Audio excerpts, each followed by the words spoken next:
You can feel it, right? It feels like something fundamental is shifting, in our politics, our technology, and, well, deep down inside ourselves. There's this feeling in the air that we're on the edge of some kind of profound change, a collective search for something, more. So let's dive into this, because it turns out two very different thinkers are offering us a map for this exact moment.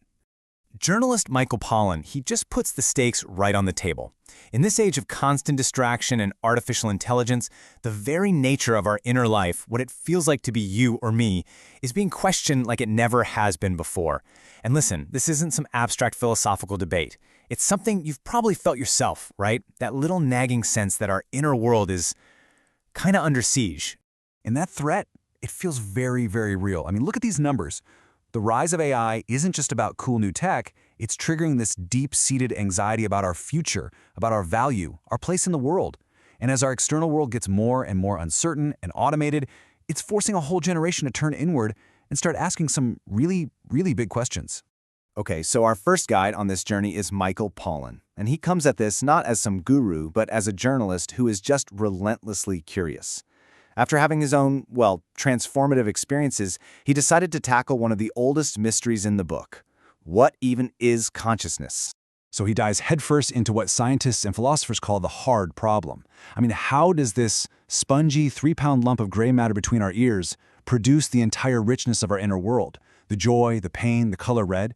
It's like trying to explain the actual taste of chocolate using only numbers. You can describe the chemistry all day long, but you can't capture the experience. And here's the wild part. Pollan found that even the world's leading neuroscientists, they don't really have a solid answer. He was shocked to find out they hardly knew more than he did. But here's the crucial insight he uncovers. The most persuasive theories out there, they don't place consciousness in the super advanced thinking parts of our brain. Nope. They trace it way back to the most ancient part, the brainstem. It's all rooted in the body's fundamental need to survive, to stay in balance. It doesn't start with a big idea. It starts with a feeling, hunger, warmth, pain, pleasure. So think about that.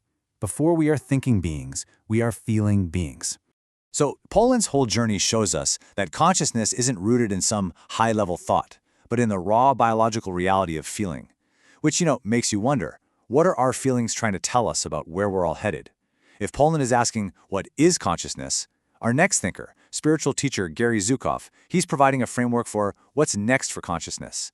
He argues we are right in the middle of a massive, species-wide evolution. Zukav calls this the Great Shift. He says for thousands of years, we've basically been 5th-century humans. Focused on physical survival, seeing the world through our 5 senses, and thinking our personality is the whole story. But now, he says we're becoming multi-sensory. We're learning to perceive with our intuition, understanding that real evolution is about spiritual growth, and identifying not just with our temporary personality, but with our soul. So what's driving this huge shift? Well, it's a completely new understanding of what power is. We're moving away from what Zukav calls external power, which is all about the ability to manipulate and control, and it's always rooted in fear. And we're evolving toward what he calls authentic power, and that comes from aligning our personality with our soul. It's not about controlling the world. It's about creating, it's about growing, and it's about acting from a place of love. Okay, this brings us right back to the most urgent question of our time. One that Pollan grapples with directly. If our consciousness is evolving, what in the world does that mean in an age of artificial intelligence? I mean, can a machine ever truly feel? You know that old Silicon Valley metaphor, the brain is just a computer? Well, this is the point where that idea completely, utterly falls apart. Pollan argues that this one idea has led us down a dangerously misleading path. There's a fundamental difference between us and AI that lines of code and sheer processing power may never, ever be able to bridge. And right here, this is the heart of the matter. An AI can simulate thought, sure. It can process language and data with an incredible sophistication that's almost scary. But simulating a feeling and having a feeling are two completely different universes. Real feeling isn't just information. It has weight. It has consequences. It can literally break your heart or make you feel like you can fly, and that's just something code can't replicate. Okay, let's break this down. Our consciousness, on the one hand, is biological. It's tied to having a vulnerable, mortal body that can get hurt, that needs to survive. And AI, on the other hand, is just disembodied code. It can't really suffer. It can't die. So its feelings, if you can even call them that, are totally weightless, just a clever echo in a system that has absolutely nothing at stake. So now let's bring these two powerful perspectives together. On one side, we have the scientific journalist. On the other, the spiritual visionary. So are they talking about completely different things, or are they actually describing the exact same planetary shift, just using two different languages? Okay, so this is where it all clicks into place. Pollan's scientific work validates that nagging feeling we all have, that our inner world is this profound mystery, and that feeling itself is the absolute key to it all. Then Zukav's framework comes in and gives a name to that deep intuitive turn inward. He's saying, look, it's not a crisis, it's an evolution of the soul. One provides the question, and the other provides a direction for the answer.